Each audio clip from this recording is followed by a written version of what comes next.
Hey guys, it's Tom. So I asked ChatGPT, is accidental insurance a good value?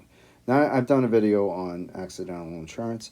I think it's a good value. I mean, I think you should have a lot of other insurance. And then I added a little bit of this for myself, and it was super duper cheap. And if I die of an accident, my family gets all of my regular life insurance. And on top of that, if I die of an accident, they're going to get another $250,000. Okay, let's see what artificial intelligence has to say. Accidental insurance can be a good value depending on your individual circumstances. Here are some factors to consider when deciding if it's worth it. When accidental insurance is worth it. High risk job or lifestyle. If you work in a physical demanding or hazardous job, construction and manufacturing, or participating in risky activities, motorcycle, extreme sports, accidental coverage can provide extra protection. Limited health or life insurance. If your regular health insurance has high deductibles or gaps in coverage, or if you didn't have strong life insurance, accident insurance can help cover medical costs or lost income. I agree with that. Absolutely. If you have some health concerns that you cannot get um, a lot of insurance, I can always get you insurance. But if I can't get you a lot of insurance for a reasonable premium, you can add accidental insurance, and that would definitely help you out. Affordable premiums. If the policy is low cost and provides significant benefits like covering medical bills, disability, or accidental death, it may be a good value. I agree. Excuse me. Number four, family protection. If you're the primary breadwinner, accident insurance can provide financial relief to your family in case of a serious injury or death. Yes, absolutely. When it might not be worth it. Good existing coverage. If your health and life insurance already cover accidents well, paying extra for accidental coverage may not add much value. Number two, low risks of accidents. If you work a desk job and don't engage in risky activities, your chances of benefiting from the policy may be low. Okay, absolutely, that might be the case, but are you going up and down stairs? Are you driving? Have you seen some of the drivers out there lately?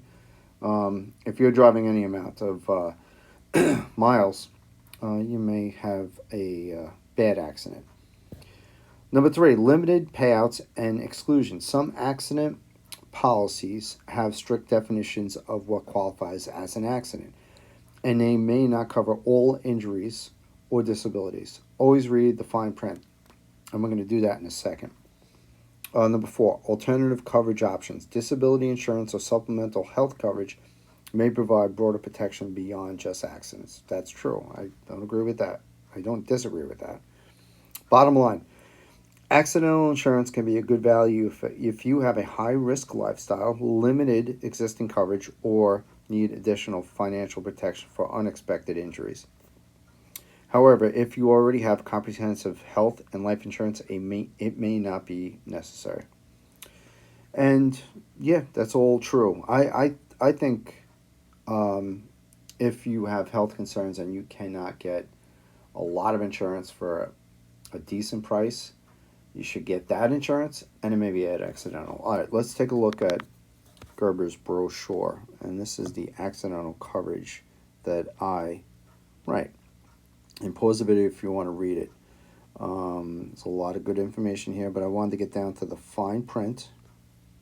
Okay, that's important stuff. So pause the video if you want. And I'm going to zoom in a little bit on the fine print. Okay. So here's some exclusions that I want everybody to be aware of. I'm trying to squeeze it in here to the screen. Intentional self-inflicted injuries or attempts, suicide or attempted suicide while sane or insane, act of war, active participation in a riot or civil disorder, extra hazardous. This is really the one I want to focus on. Because if you're rioting, I don't want you as a client anyway. Extra hazardous activities, including parasailing, bungee jumping, heli skiing, base jumping, parakiting, sail gliding, scuba diving deeper than 130 feet, spelunking, I still don't know what that is, or mountaineering, rock climbing, military service. Yeah, unfortunately, military service is included. Alcohol intoxication above the legal limits in the jurisdiction where the accident occurs. Intoxication by or under the influence of any controlled substance or narcotic unless prescribed by a physician, or any non prescription drug unless taken as directed. Deliberate ingestion of poison, fume, noxious chemical substance, or gas, commission of or attempting to commit a felony or engage in an illegal occupation, specialized aviation activity other than a fare paying passenger on a commercial airline, or sickness or disease, except for infection resulting from an accidental cut or wound. Terms, conditions, exclusions, and limitations may vary by state. Okay, so that being said, you can't get accidental coverage and start jumping out of airplanes, skydiving, okay? Or you can't be a lion tamer, all right? I think this covers, like I said, I think it's best for people that maybe cannot get a ton of life insurance because of a health condition, and they get as much as they can and then add a little bit to it because this is really cheap, this insurance. Um, and just for regular car accidents, run of the mill, accidents, falling off of ladders, that sort of thing. I think this is not a bad value at all. All right, so I showed you what ChatGPT says, and I'm showing you the brochure from Gerber Life. So if you want to discuss this video, feel free to contact me. My contact information will be down below in the description. If you thought this was a good value, this video, please feel free to give me a thumbs up, subscribe, and hit the bell so you're notified when I put out other videos. All right, guys. All right, I hope you have a great day. Be safe.